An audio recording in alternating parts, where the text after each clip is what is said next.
बाबूलाल मरांडी के जैसा कलंकित नेता पूरे झारखंड में नहीं होगा। आज देखिए, बाबूलाल मरांडी को देखा जाए तो गिरगिट के जैसा नेता है, बिन पेंदी के लोटा है। वो बोले थे क्या कि कुतुब मीनार से कूद जाएंगे लेकिन भाजपा में नहीं जाएंगे, लेकिन उनका देखिए आज कहाँ पर है। वो खुद भाजपा में गए और हिंदू नेता बने हुए। आदिवासी नेता केवल नाम के लिए है, वोट के समय सिर्फ आदिवासी बनते हैं, बाकी बात वो हिंदू नेता, उनको हिंदू नेता बनना चाहिए। माननीय हेमंत सोरेन दादा जो हमारे मुख्यमंत्री हैं, वो इस तरह से सारे मुद्दों को ख़त्म कर दिए। भाजपा का जितना मुद्दा था वो ख़त्म कर दिए। अब उनके पास कुछ मुद्दा बचा नहीं है, इसलिए वो बिलबिला रहे हैं इस तरह से बात करके। बाबूलाल मरांडी जी जब बीजेपी में थे तब भी वो बोलते थे कि हम झारखंड हितैषी हैं। जब अपना पार्टी बनाए तब भी वो बोलते हैं झारखंड हितैषी हैं। उसके बाद जब भाजपा में गए, फिर गए दोबारा, घर वापसी उनका हुआ, तो तब भी वो बोल रहे हैं कि हम झारखंड की जनता के हितैषी हैं।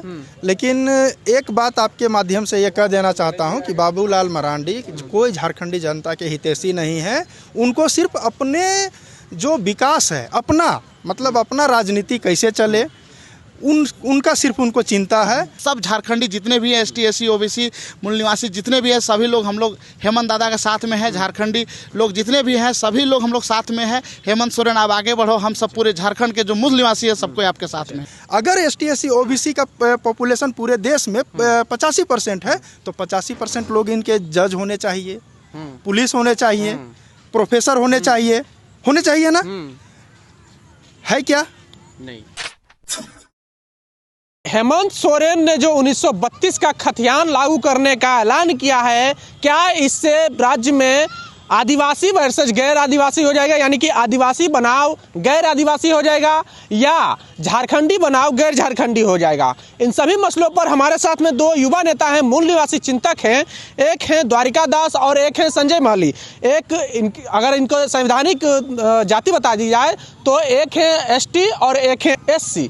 इन सभी मसलों पर हम इनसे बात करेंगे। द्वारिका जी, ये जो 1932 का खतियान आया है, कहीं ना कहीं झारखंडी बनाओ गैर झारखंडी बनते जा रहा है, क्या कहेंगे? ऐसा बिल्कुल भी नहीं है। और 1932 का खतियान जो आपने कहा, ये 1932 का खतियान का मामला नहीं है। ये जो अगर आप इसका पूरा कैबिनेट का जो प्रस्ताव को पढ़ेंगे तो उसमें ये लिखा हुआ है कि झारखंड में स्थानीय निवासी कौन, झारखंड के मूल निवासी कौन।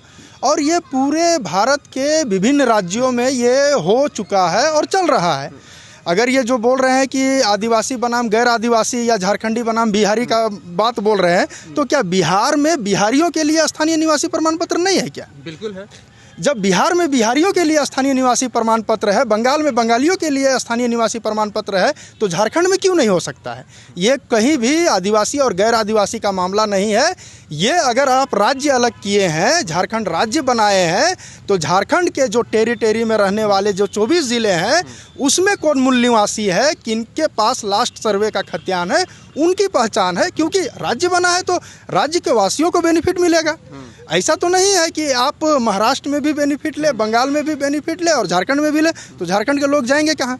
तो मतलब अगर आप ये इस तरह का बात बोल रहे हैं तो फिर झारखंड राज्य अलग करने का औचित्य जो है वो पूरा नहीं होता। तो ऐसा कुछ लोग क्यों बोल रहे हैं कि जब ये 1932 खतियान लागू हो जाएगा तो झारखंड में जो है एक प्रकार के बहुत संख्यक लोग हैं, उनमें असंतोष की भावना जाएगी, झारखंड में एक तरह की हिंसा की ओर ढकेल रही है सरकार? ऐसा कुछ नहीं है। ये जो बोल रहे हैं वो विक्षिप्त मानसिकता के लोग होंगे जो भी इस तरह की बात। कोई हिंसा नहीं है।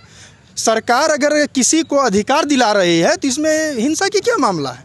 अरे आप पूरे भारत में आपको तो रहने खाने नौकरी करने का अधिकार है, लेकिन अगर किसी राज्य के स्पेसिफिक जिसका अधिकार है, जैसे महाराष्ट्र का ही बात कर लीजिए, महाराष्ट्र में बहुत इस तरह का हुआ।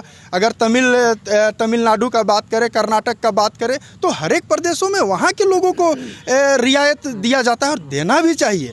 अगर आप नहीं दे रहे हैं तो राज्य बनाने का औचित्य क्या है? हमें सिर्फ इतना सा बता दीजिए कि राज्य बनाने का औचित्य क्या है, जो इस तरह के लोग हिंसा की बात कर रहे हैं। अब हमारे साथ में संजय महली हैं जो कि मूल निवासी चिंतक, और अगर संवैधानिक नाम दिया जाए तो ये ST समाज से आते हैं, इनसे बात करेंगे।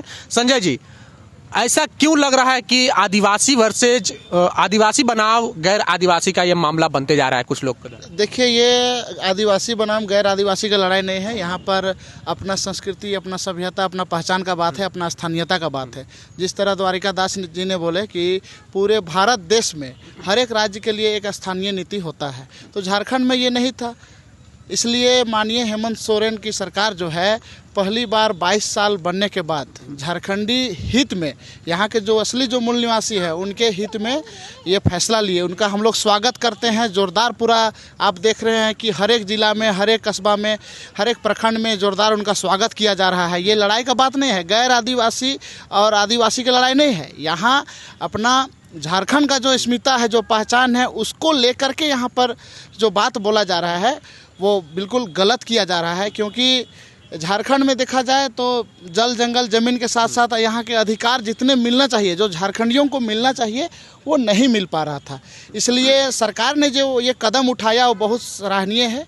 हम लोग बहुत स्वागत करते हैं इनका। जो लोग ये भ्रम फैलाने की कोशिश कर रहे हैं कि इससे जो है बिहारियों को भगाया जाएगा, उत्तर प्रदेश वाले को भगाया जाएगा, मध्य प्रदेश वाले को भगाया जाएगा, इस पर क्या कहेंगे आप? नहीं, भगाने का मसला ही नहीं है। आप संविधान पढ़िएगा तो किसी भी स्थान पर जाकर के किसी भी राज्य में आप निवास कर सकते हैं, ये संविधान कहता है। तो हम लोग क्यों भगाएंगे किसी को? सबको जीने का, रहने का सबको अधिकार है, मौलिक अधिकार सबों को प्राप्त है।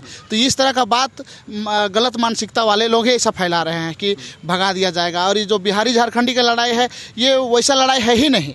यहाँ पर झारखंड में जो असली जो पहचान है, जो उनको हक अधिकार मिलना चाहिए, बार बार बोलना पड़ रहा है, जो हक अधिकार झारखंडियों को मिलना चाहिए, जो असली जो यहाँ के मूल निवासी है, वो अधिकार मिलना चाहिए, इसको लेकर के लड़ाई है। बाबूलाल मरांडी हैं, राज्य के पूर्व मुख्यमंत्री हैं, उनका कहना है कि अगर ये मामला कोर्ट में जाएगा तो टिक ही नहीं पाएगा। देखिए, कोर्ट में जाएगा नहीं जाएगा, वो मरांडी खुद शुरू में बनाए थे। अब उस समय क्या हुआ नहीं, वो पूरा राज्य की जनता जानती है। आज देखिए, आज बाबूलाल मरांडी जो है भाजपा में गए हैं, तो भाजपा का जो एजेंडा है उनके पास कुछ बचा ही नहीं है। बाबूलाल मरांडी के जैसा कलंकित नेता पूरे झारखंड में नहीं होगा। आज देखिए, बाबूलाल मरांडी को देखा जाए तो गिरगिट के जैसा नेता है, बिनपेंदी के लोटा है। वो बोले थे क्या कि कुतुब मीनार से कूद जाएंगे लेकिन भाजपा में नहीं जाएंगे, लेकिन उनका देखिए आज कहाँ पर है। वो खुद भाजपा में गए और हिंदू नेता बने हुए। आदिवासी नेता केवल नाम के लिए है, वोट के समय सिर्फ आदिवासी बनते हैं, बाकी बात वो हिंदू नेता, उनको हिंदू नेता बनना चाहिए। माननीय हेमंत सोरेन दादा जो हमारे मुख्यमंत्री हैं, वो इस तरह से सारे मुद्दों को ख़त्म कर दिए। भाजपा का जितना मुद्दा था वो ख़त्म कर दिए। अब उनके पास कुछ मुद्दा बचा नहीं है, इसलिए वो बिलबिला रहे हैं इस तरह से बात करके, और सरकार को मतलब गलत संदेश बदनाम करने का साजिश के तहत इस तरह से बात बोला जा रहा है। लेकिन ये साजिश हम लोग को, इस साजिश को हम लोग बिल्कुल बर्दाश्त नहीं करेंगे। हम लोग सब झारखंडी जितने भी हैं, ST SC OBC मूल निवासी जितने भी हैं, सभी लोग हम लोग हेमंत दादा के साथ में हैं। झारखंडी लोग जितने भी हैं, सभी लोग हम लोग साथ में हैं। हेमंत सोरेन आप आगे बढ़ो, हम सब पूरे झारखंड के जो मूल निवासी है सबको आपके साथ में है। अगर लागू हो जाता है 1932 का खतियान, तो क्या समाज का भला हो जाएगा, मूल निवासी समाज का? देखिए, अगर लागू हो जाता है तो पूरे झारखंड वासियों के लिए बहुत ही जश्न का दिन होगा।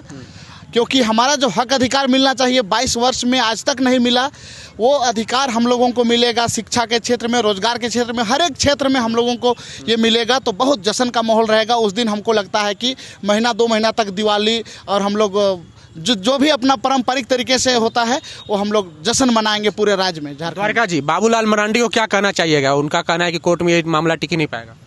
बाबूलाल मरांडी जी जब बीजेपी में थे तब भी वो बोलते थे कि हम झारखंड हितैषी हैं। जब अपना पार्टी बनाए तब भी वो बोलते हैं झारखंड हितैषी हैं।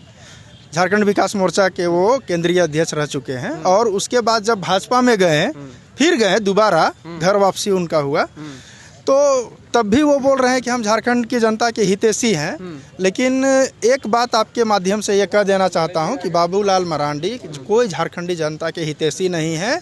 उनको सिर्फ अपने जो विकास है, अपना मतलब अपना राजनीति कैसे चले, उनका सिर्फ उनको चिंता है। और वो क्या तीखा टिप्पणी करते हैं, अगर उतना ही उसमें अगर वो झारखंडी हित के हैं तो वो इस चीज़ के लिए क्यों नहीं फाइट कर रहे हैं कि झारखंडी जनता को इनके राइट को दे। ये कोर्ट में टिकेगा कि नहीं टिकेगा, कैसे टिकेगा, वो बताए ना। आखिर राजनीति तो उनको झारखंड में ही करना है।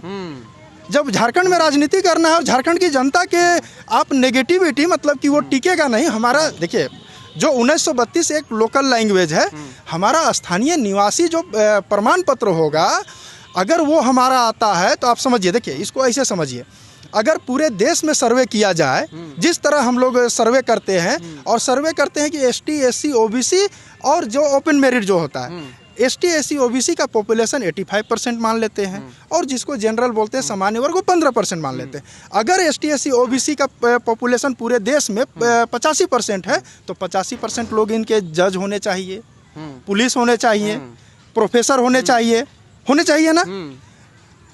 है क्या? नहीं है।